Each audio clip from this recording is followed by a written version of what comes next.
लखनऊ के सत्ता गलियारों से उठी सौगात की ऐसी गूंज जो अब सीधे खेत खलिहानों से लेकर दफ्तरों तक सुनाई दे रही है। जी हां, मुख्यमंत्री योगी आदित्यनाथ की अध्यक्षता में लोक भवन में हुई कैबिनेट बैठक में सरकार ने फैसलों की ऐसी झड़ी लगाई है जिसने किसानों के साथ साथ कई विभागों के चेहरे खिला दिए हैं। ये महज एक कैबिनेट मीटिंग नहीं बल्कि सौगातों का सुपर पैकेज था, जहां 35 बड़े प्रस्तावों पर मुहर लगाकर सरकार ने विकास, राहत और रफ्तार तीनों का दम दिखा दिया। बता दें कि उत्तर प्रदेश सरकार की कैबिनेट बैठक में खाद्य, ऊर्जा और नगर विकास विभाग से जुड़े कई महत्वपूर्ण प्रस्तावों को मंजूरी दी गई। सरकार ने गेहूं का न्यूनतम समर्थन मूल्य 2,585 रुपए प्रति क्विंटल तय किया है, जो पिछले वर्ष से 160 रुपए अधिक है। यही नहीं, ऊर्जा क्षेत्र में घाटमपुर पावर प्लांट के लिए कोल माइन विकास हेतु 2,242.90 करोड़ रुपए स्वीकृत हुए हैं, जबकि गोरखपुर में 20 मेगावाट का फ्लोटिंग सोलर प्लांट स्थापित किया जाएगा। नगर विकास के तहत नवयुग पालिका योजना को भी मंजूरी दी गई है, जो 58 जिला मुख्यालयों में लागू होगी।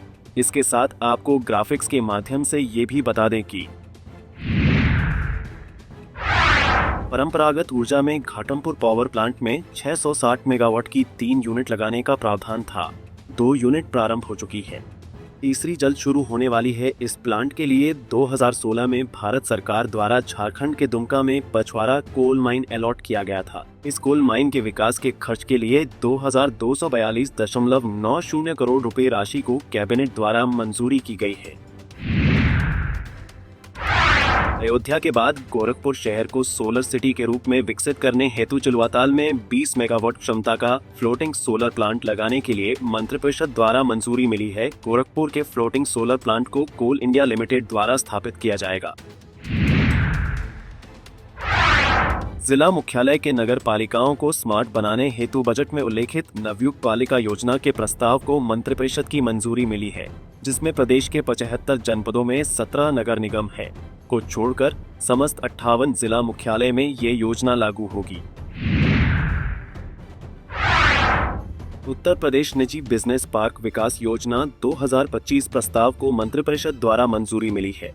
इस नीति के माध्यम से सरकार भूमि को निःशुल्क लगाएगी, निजी निवेशकर्ता को आमंत्रित करेगी।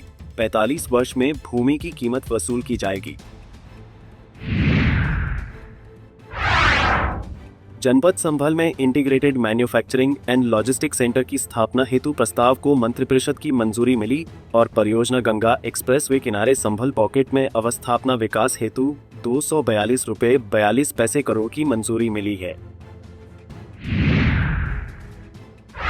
जनपद लखनऊ में इंटरनेशनल एग्जीबिशन से कन्वेंशन सेंटर, जिसकी लागत 1,435.25 करोड़ रुपए है, इसको मंत्रिपरिषद द्वारा मंजूरी मिली है।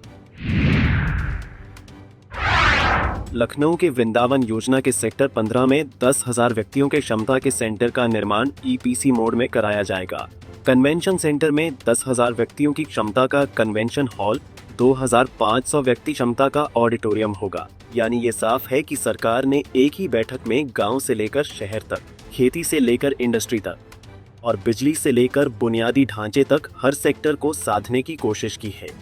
जहां एक और किसानों को एमएसपी बढ़ाकर राहत देने का संदेश दिया गया, वहीं ऊर्जा और इंफ्रास्ट्रक्चर में बड़े निवेश के जरिए विकास की रफ्तार तेज करने की रणनीति भी साफ नजर आई।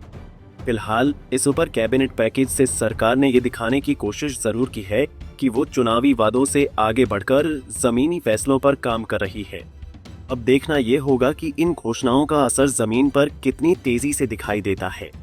Bureau report, Punjab Kesari TV.